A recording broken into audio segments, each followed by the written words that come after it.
Okay, great to have you back. I hope you did enjoy that. And yes, I'm still thinking whether to actually learn how to ride a bike, but that's by the way. Well, she didn't ride the bike. We just moved it. If you watch closely, so sometimes the sound of the engine, and then you don't have proper training. No, you don't want to. You don't want to. All right, so we are back here, and it's time for us to chat. You know, have a beautiful discussion, and everything, like we always tell you, it's all geared to inspire someone. It's about finding solutions to certain challenges. You know how we always talk about talking something through. You never can tell. There always will be a solution somewhere in it. But today we want to really get inspired. We want to chat, and we have someone in the house, a beautiful guest all the way from Uganda. Her name is Jennifer Mirembe.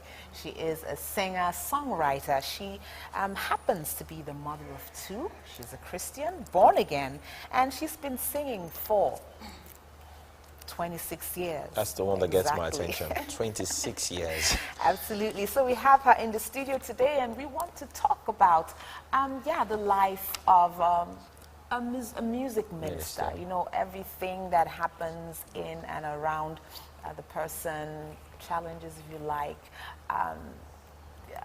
You know, victory over the challenges, and all of that, and all the things that happen to bring them to that point where having they a balanced life as well. Absolutely. So, Jennifer Mirembe, it's a pleasure having you on our program today. Well. Thank you for finding time to be on.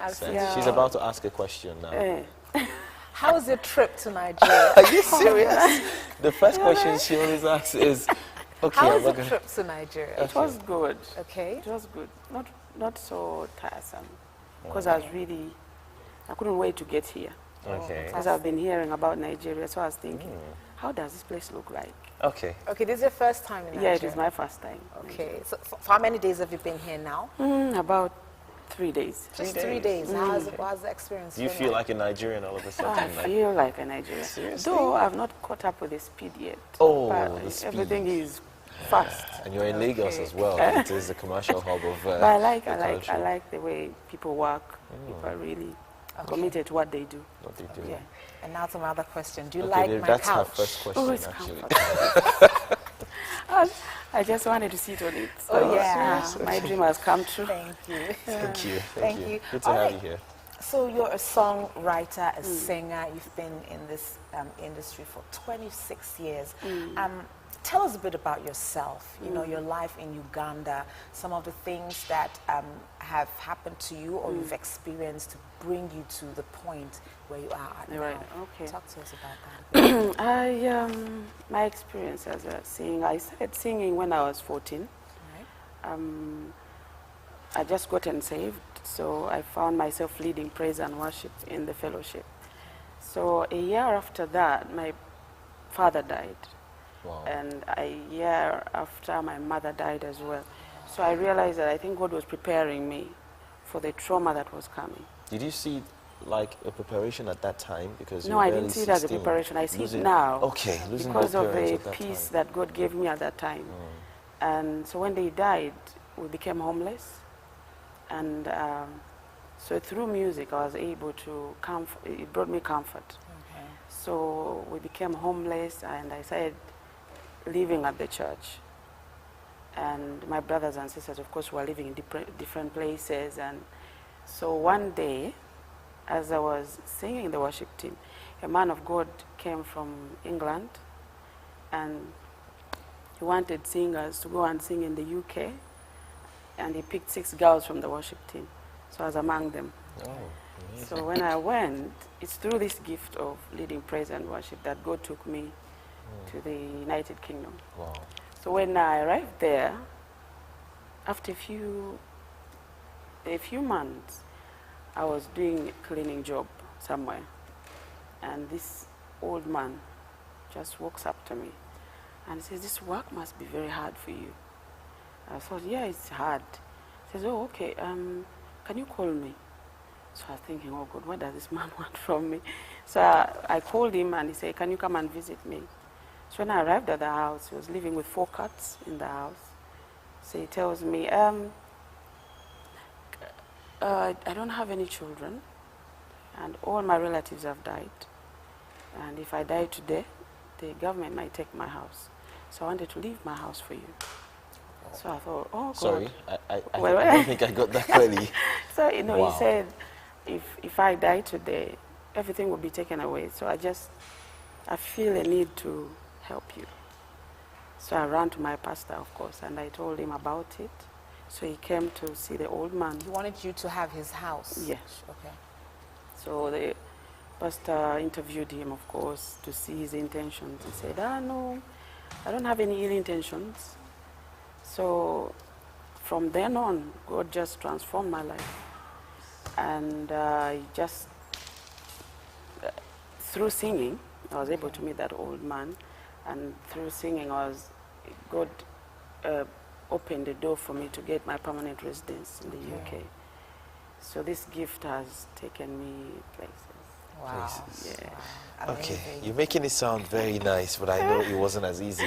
It wasn't, The of course, it experience. wasn't as easy I know. because it's through the hardships that you go through is what brings the songs.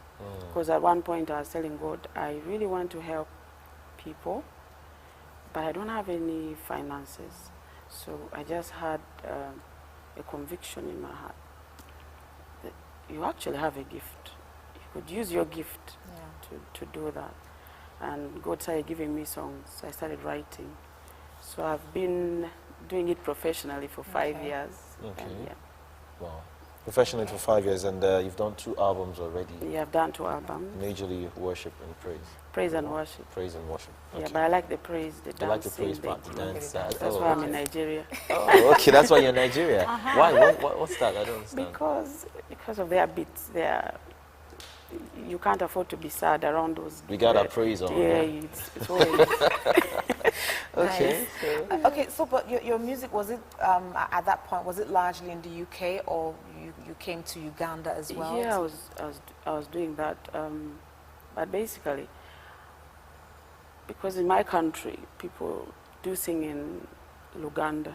Okay. So I found it very hard to mix the two. But Okay. I found a way of singing in English and interpreting it in Uganda. Oh, Okay. so you could bless so that more lives. both all Uganda and And the other countries can also benefit.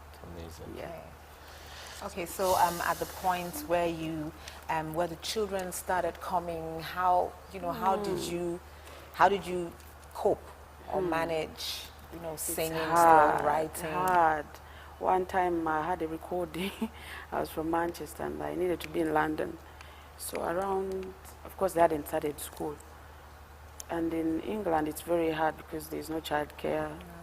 So we went on a bus in the night and my little girl said, we should be in bed. Oh. It broke my heart.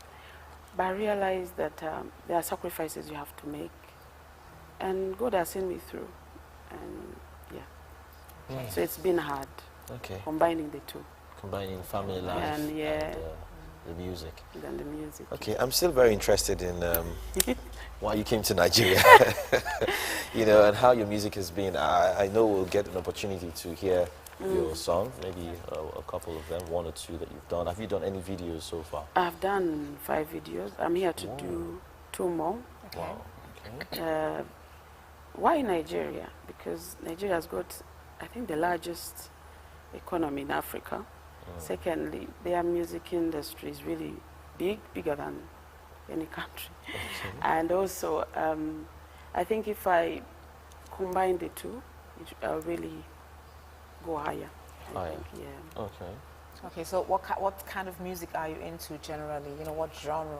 Is it like reggae? Is it, Afrobeat, yeah. Okay.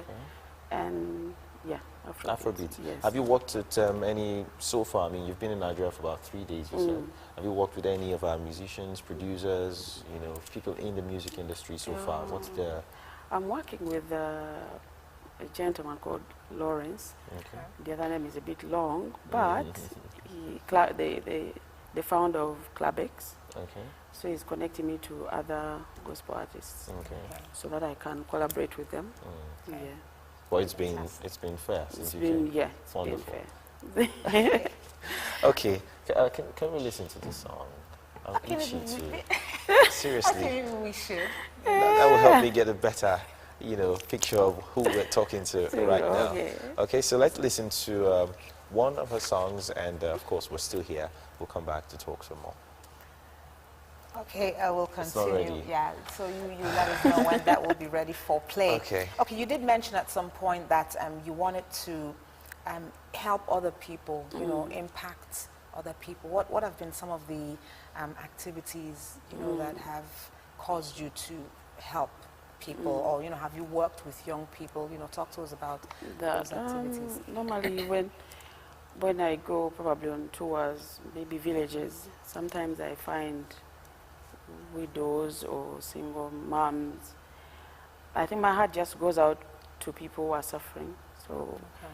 I don't own an orphanage, but I help people in their homes because it's easier that way. But I do it prayerfully as well, Okay. because it's very hard to know who is speaking the truth or not. Yeah. But I do it, yeah. And God leads me to the people that need help. Okay, so you visit them. We visit where they are. them, ask them what they really need. Some people don't really need the money, but probably set up something for them. Okay. Then I also have a dream to open up a worship center Okay. Okay. in my country, a place where, because it's through my gift that God opened doors. So I want to open up this center whereby people can come who have upcoming artists who have gifts and can be mentored there. And also, yeah, to help the body of Christ, really. Yeah. I was almost missing a point. Where's the old man now? Oh, the old man died last year. Oh, wow. And yeah,